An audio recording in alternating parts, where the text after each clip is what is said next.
사회민주당 대표 국회의원 한창민입니다.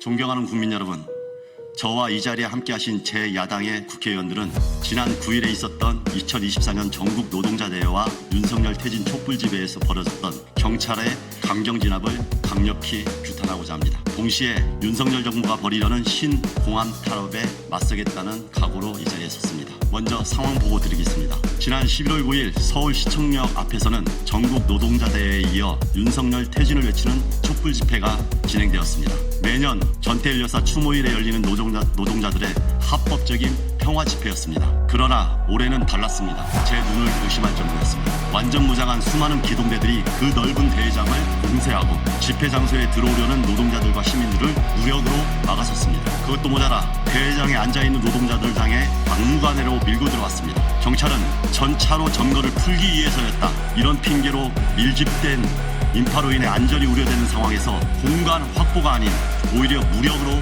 진압하려 했습니다. 명백히 사고를 유발하고 노동자들에게 책임을 전가하려는 전형적이고 고의적인 행태였습니다. 안전을 확보를 요구하고 집회 측과 협의하라고 제가 나섰지만 무용지물이었습니다. 충돌은 한 번이 아니라 여러 곳에서 일어났습니다. 경찰은 도대체 무엇을 노렸던 것입니까? 노동자들과 시민들이 다칠까 중재하는 국민의 대표기관인 국회의원의 요청에도 아랑곳하지 않는 이 경찰의 행태에 대해서 강력하게 비판할 수밖에 없습니다. 오히려 경찰 기동대는 그 상황을 조정하려고 하는 저를 잡아 끌고 내팽개쳤습니다. 국회의원이라는 신분을 명확하게 제시하고 기동대장하고 협의를 하기 위해서 이야기를 했고, 지금 이 물리적 충돌은 반드시 막아야지 경찰과 시민들이 다치지 않는다, 그렇게 강력하게 요청했는데도 불구하고 아랑곳하지 않았습니다. 오히려 다수의 경찰들이 뭐냐고 하면서 가냐고 하는 그런 태도로 오히려 저를 붙잡고 바닥으로 내팽개치고 하마터면은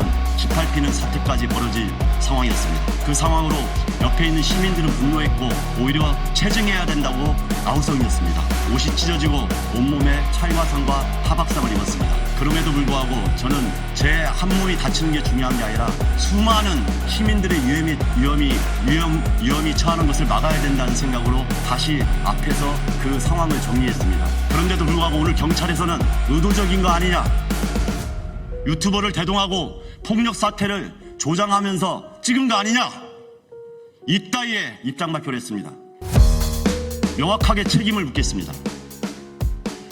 국회의원인 국민대표에게도 이렇게 잔인하게 무력을 행사하는데 힘없는 우리 국민들에게는 공권력이 앞으로 어떻게 대할지 불보듯 뻔합니다. 결국 노동자들을 볼모로 삼아서 향후 이어질 평화 집회를 원천 봉쇄하려는 그런 작태 아니겠습니까? 다수의 노동자들이 다쳤고 현재 11명의 민주노총 노조원들이 불법 시위자로 경찰서로 연행되어 구금 상태입니다. 경찰은 과잉 진압에 대한 사과는커녕 이들에 대한 구속영장 신청 및 엄정 수사를 공표하는 등 적반하장의 행태를 보여주고 있습니다. 이미 윤석열 정부는 올해 초부터 시위 진압 기동대에 대한 예산을 대폭 확대한 바 있습니다. 윤석열 정부의 퇴진과 탄핵을 막기 위해 노동자들을 지렛대로 삼으려 하는 것입니다. 결국 우리 시민들의 퇴진 요구 광장이 넓어지는 것을 막는 것이 그들의 최종 목표로 보인다는 우려를 금할 수 없습니다.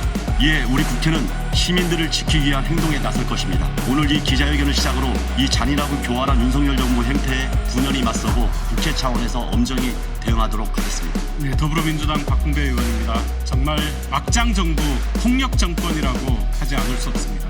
하다 못해 지지율이 떨어지니까 이제는 폭력을 써서라도 경찰력을 동원해서라도 정권을 유지하겠다, 이런 뜻을 읽힙니다. 이틀 전 경찰에 의해 무자비하게 폭력을 당한 한창민 의원은 이미 지난 9월 11일 금융노조 집회에서 저와 더불어민주당 김주영 의원과 함께 이와 비슷한 상황을 한 차례 경험을 했습니다. 정권은 지난 8월 집시법 시행령을 개정을 해서 야간 집회 소음 기준을 대폭 강화했습니다. 그리고 9월 11일 시행령 개정 이후 첫 집회가 열렸습니다. 당시 일반적으로 길거리에 다니는 차 등으로 인해서 발생되는 생활소음이 61dB였는데 경찰은 60dB 이 개정안 시행령 기준을 초과했다며 평화적으로 진행되던, 그것도 집회 막바지에 있는 대우를 해산시키고 음향기기를 집행하기 위해서 폭력적으로 진압을 시작을 했습니다. 당시 제가 일부 부상을 당했고 참석자 총 6명이 함께 부상을 당했습니다.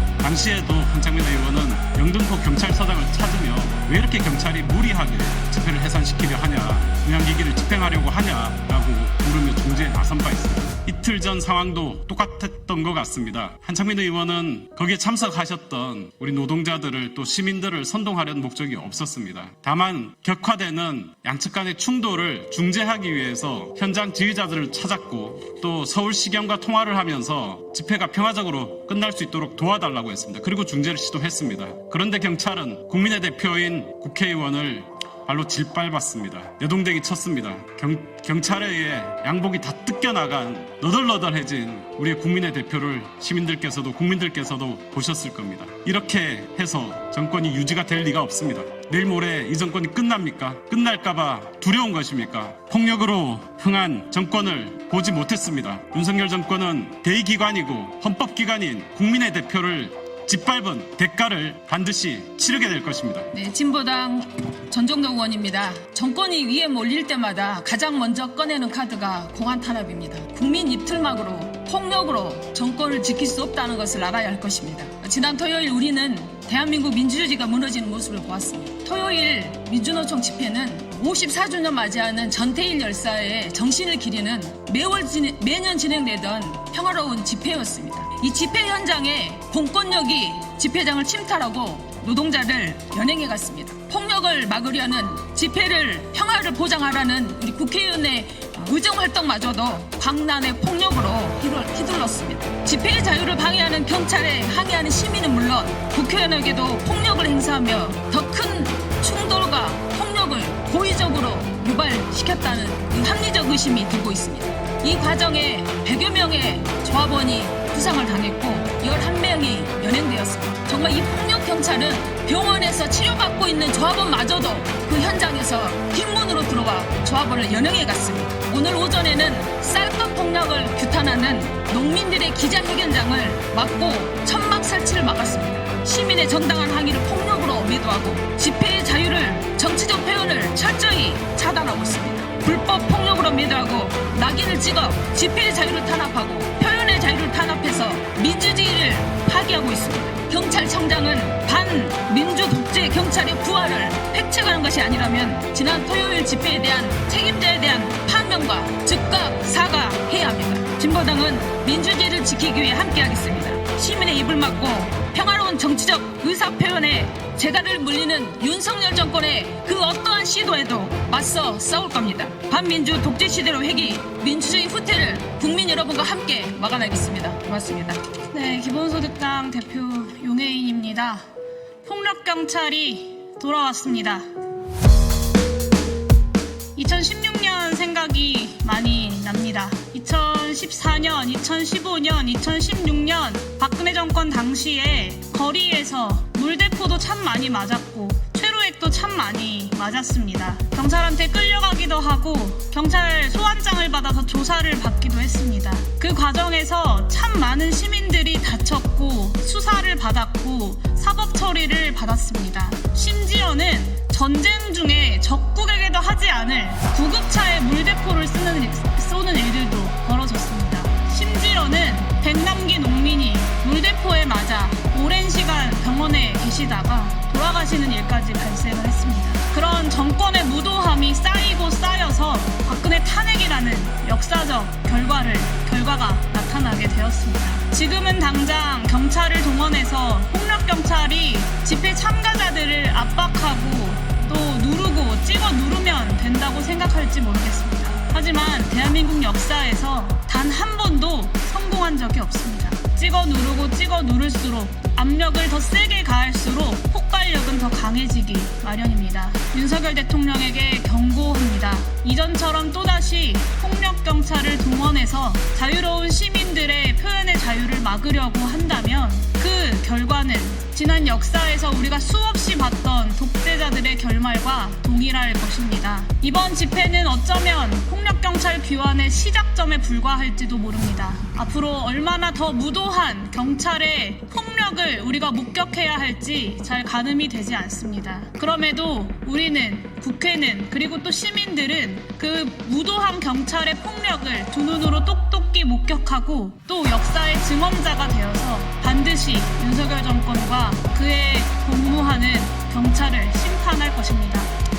재벌 버릇 개 못 준다고 했습니다. 과거의 폭력적인 진압을 동원하는 경찰의 모습 몇 년 만에 다시 보게 되었습니다. 이번에야말로 제대로 국민이 이 정권을 심판하고 이 나쁜 버릇 끊어낼 수 있는 민주경찰 만드는 개혁까지 나아가야 할 것입니다. 기본소득당도 그 노력 끝까지 함께 하겠습니다. 감사합니다. 네, 더불어민주당 전석울 국회의원 이용호입니다. 윤석열 정부 폭력 진압을 규탄하는 야오당 국회의원 공동 성명서. 폭력 진압은 명백한 국회와 국민에 대한 도전이다. 책임자를 징계하고 평화 집회 보장하라. 오늘 여기 모인 야오당 국회의원들은 윤석열 정부의 폭력 진압을 강력히 규탄한다. 지난 주말 전국 노동자대회에서 경찰의 과잉 진압은 지지율 17%를 파산하고 있는 윤석열 정부의 불안감과 불순함이 만천하에 드러났다. 이 무도한 정권이 휘두를 마지막 카드는 결국 물리적 폭력뿐이라는 것을 명백히 보여주었다. 이 같은 행태는 노동자들과 시민들을 희생양 삼아 평화 집회에 색깔을 씌우고 향후 윤석열 퇴진 집회에 대한 강력 대응 명분을 축적하려는 것이다. 나아가 무도한 권력에 분노한 시민들이 광장에 참여하는 것을 봉쇄하려는 교활한 의도이다. 깨어있는 시민들의 민주 평화 촛불이 그렇게 두려운 것인가? 이번 경찰의 폭력 진압은 국회와 국민에 대한 명백한 도전이다. 윤석열 탄핵이 논의될 국회에 대한 사전 위협과 협박이다. 집회와 시위의 자유는 민주주의의 근간이자 주권자인 국민의 소중한 권리이다. 평화 집회를 원했던 다수 노동자들과 경찰과 국민의 충돌을 막으려는 국회의원에게 휘두른 폭력은 곧 주권자인 국민에 대한 협박이자 탄압이다. 국민의 대표인 국회의원을 이렇게 다루는 정부가 국민의 안전을 지켜줄 리 만무하다. 공권력을 시민의 안전에 쓰지 않고 권력 유지의 도구로 사용하는 정권의 말로가 어떠했는지는 역사가 증명하고 있다. 공권력으로 국민을 겁박하는 형태는 정권의 몰락을 앞당길 뿐이다. 우리는 국민의 대표자로서 시효를 다해가는 윤석열 정부의 폭력으로 단 한 명의 시민들도 다치지 않도록 강력하게 맞설 것이다. 우리 야오당 국회의원들은 이 상황을 엄중히 인식하고 국회 차원이 대응과 함께 다음과 같이 요구한다. 첫째, 현장에서 연행된 11명의 노동자들을 당장 석방하라. 구속영장 청구 등 적반하장의 강제적 사법행위가 이루어진다면 더 큰 역풍을 맞게 될 것을 경고한다. 둘째, 행안부 장관과 경찰청장은 이번 폭력 진압의 경위를 밝히고 책임자를 징계하고 국회와 노동자, 시민들 앞에 공개적으로 사과하라. 셋째, 용산 대통령실은 이번 폭력 진압에 대한 대통령실의 관련성을 명백히 밝히고 향후 이와 같은 사태가 발생하지 않도록 할 것을 약속하라. 넷째, 향후 경찰은 국민들이 자신들의 주권을 행사하는 집회의 안전을 책임지고 국민들의 평화 집회를 보장하라. 2024년 11월 11일